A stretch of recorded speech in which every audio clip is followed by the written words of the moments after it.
Kanche, illaiah, Manikanta, and it's a pleasure to know Ravikant. I've not met him before. Uh, I think Manikanta's introduction to the book and Professor Kanche illaiah's ideology has kind of summed the book for us. What I'll do is largely pick up 2 or 3 major arguments around which the Shudra Rebellion is built and then offer my own views on it. I mean, I never thought of rebellion as an unsuccessful defense of authority, right? So this kind of interested me, and I was wondering if Professor illaiah had this thought in mind, or or if he wanted to subvert this idea of rebellion itself. But that said, in the most frequently used sense of the term, rebellion is an act of defense against established authority. And in this sense, the book argues for rebellion against the caste authority that has also not just within the closed private class sphere, but also consolidated power and authority in many other spheres, as he has noted, and notably in the spiritual, knowledge-based, political, cultural and economic sphere. So how caste has consolidated its authority in all these spheres, right? Overtaking what we would like to call our nation or our people is something that Kanche illaiah is doing. And this rebellion for Kanche illaiah is a very desired rebellion, a rebellion that is yet to be, a rebellion that has been in the waiting for long, right? It is a cherished dream for most of us here, and perhaps all of us here, is what I'd like to think. Unlike the usually unsuccessful defiance from the dictionary that the rebellion connotes, this rebellion is an aspiration for the future, a hope about which we can never be prophetic enough. More than anything else, it's a plan, and like Manikanta said, it is an agenda. What kind of agenda do we have? What kind of counter narrative do we have? And narrative is not enough. What kind of a systematic laying out of plan is required is what Shudra Rebellion is all about. And I would actually say it's like a manifesto for the rebellion, right? It charts out the plan for the future for a much more egalitarian society than what we are right now. In fact, this morning I was teaching a essay by Madhav Prasad, and there were 2 things that connected what I was teaching and what I was reading from Professor illaiah. One is about passive revolution, and passive revolution is how the making of the modern Indian state is characterized as, right? Via passive revolution. That is a revolution through nationalist freedom struggle which helped change the Indian political form from that of a monarchical feudal colonial to a modern nation state.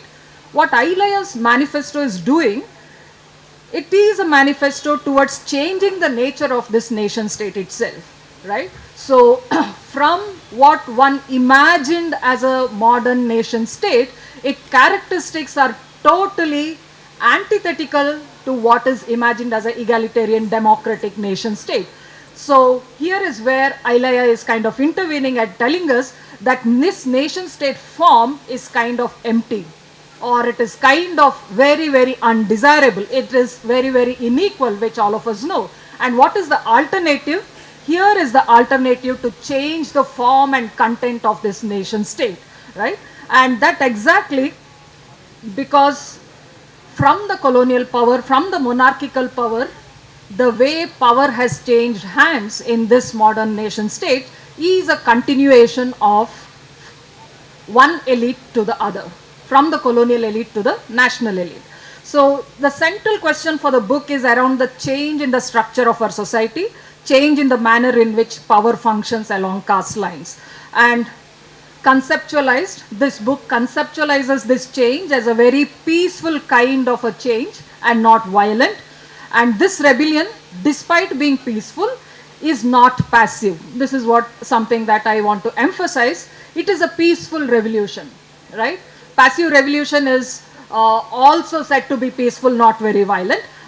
But in a very, very different sense, this kind of a rebellion is also peaceful, but it is not violent, and this rebellion is not passive but direct in its questioning of power and direct in its intention to change the same.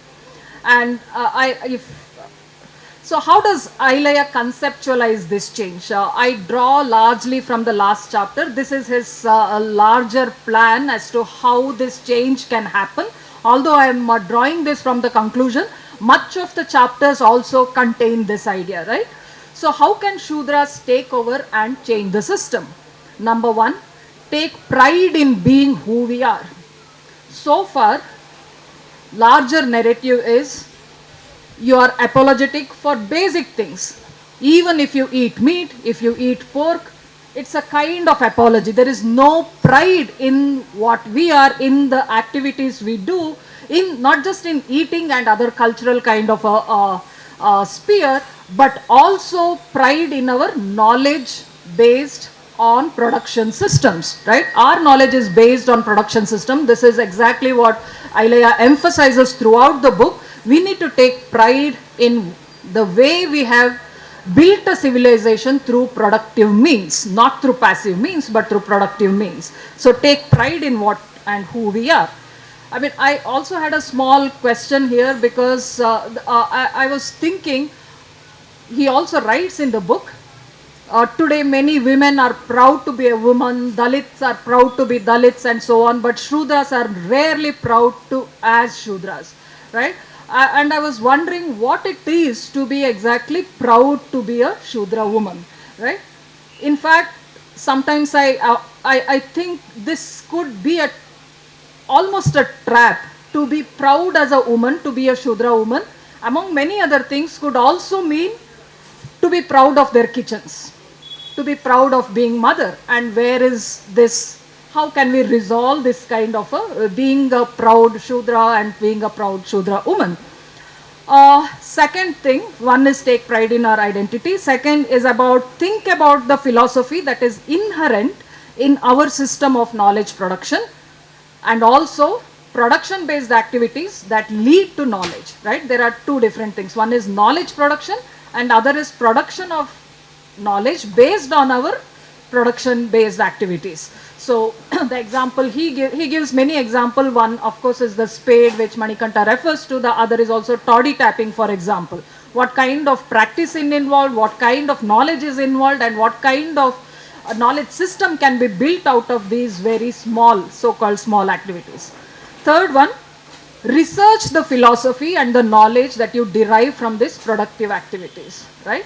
So research the philosophy, not enough. Textualize it, write about it, think about it, write about it, especially in our own languages, and also most importantly, write about it in English. Fourth one, transmit and circulate this knowledge, what we derive, what you write. Fifth one, build a vernacular philosophy, right, based on this knowledge.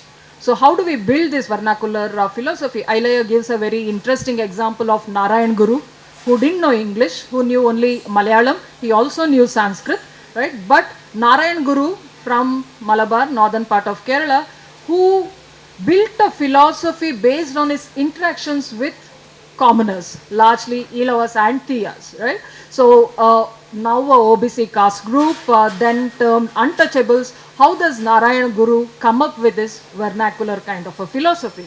So we need to have much more philosophies based on Shudra lives.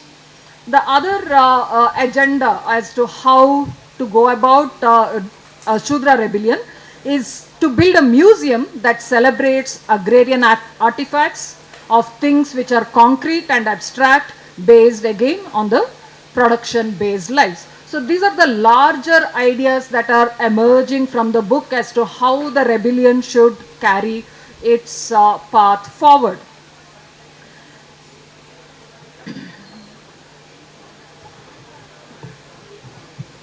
Now what I like about the whole argument, the whole book is this, that there is a focus on production based Shudra philosophy, right? It is not an armchair philosophy, it's a production based Shudra philosophy, which is also termed as Shudra Spirituality. So this knowledge system, this philosophy which I derived from our practices, is also known as Shudra Spirituality.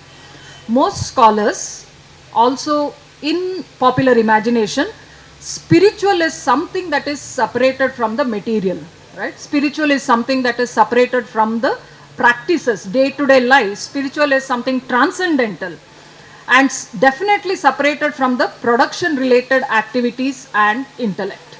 So spiritual remains in a fold even today, despite many Shudra critics and despite many Dalit movements. Spirituality remains in a very transcendental, inaccessible kind of plane. But what is very interesting and very relevant here is that we have a spiritual derived from the Shudra philosophy that can never be separated from the material, right? This spirituality and materiality will have to go hand in hand, right? So that is something that is very, very crucial for the whole book. In fact, illaiah points to the caste processes involved in the separation of this high caste spirituality and material. So high caste spirituality has always consciously separated material from the spiritual, and here we have it other way around. For long, Indians are also, the representation of India outside of India and also within India as well. India is represented as spiritual, whereas West is represented as very materialistic kind of a society. Now there can be, there are many things which are far from truth, but this is one of the farthest from truth. So while this kind of spirituality not only hides the Brahminical nature of spirituality and also its inaccessibility, it also very successfully marks the material nature of Brahminical practices. To say that Brahminical spirituality is not connected to materiality is one of the biggest falsehoods, is what I would argue and what illaiah would argue, right? So Brahminical spirituality also is connected to their materiality and the material gains that they accrue from projecting spirituality in such a manner, right? What are the material gains? The gains of power that such Brahminical spirituality begets. And not to mention, this kind of separation of spirituality and connecting materiality to the West also reduces West and also Shudra Dalit caste to materiality. West is not just material. West also has its powerful and not so powerful kind of spiritualities that we conveniently, don't explore at all. I don't know how much time I have, but I have one more page to go. Yeah. So what I see from the above and also from the book is this. I also see a move that is quite different from the earlier books that I'm quite familiar with. Why I'm not a Hindu and turning the pot and tilling the land. And if I remember right, these two books, earlier books, argued for a politics that was based on the local, that was based on indigenous practices. And there are places in the Shudra Rebellion that urges the Shudra to take control over religion, right? And to take control over spirituality. And this is something I'm not very sure with. I have to think through it, but maybe Professor illaiah can talk about it more and right now in the discussion. Because all these arguments are for changes which happens within the format of the nation state. So we need to take control over religion. We need to take control over knowledge production. We need to take control over the political economy as well. But all these things are envisioned, all these changes are envisioned as happening within the framework of the nation state. And taking control by one group, which is a very amorphous, like Manikanta said, disparate, and of course illaiah is very clear about it, that within the Shudras there is a hierarchy and so on and so forth, but still constitute 52% of the population.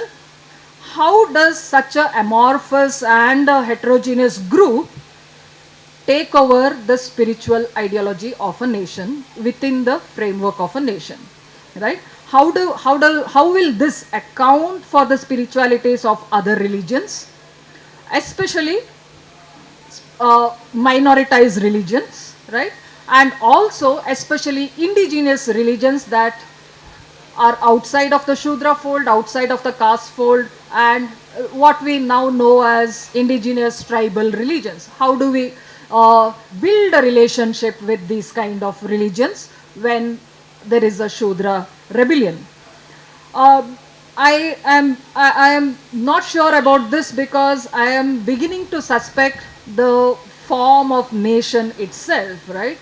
And how long will this idea of nation continue to stay as it stays? And especially so because most nations are built on some abstract idea of a distinct spirituality.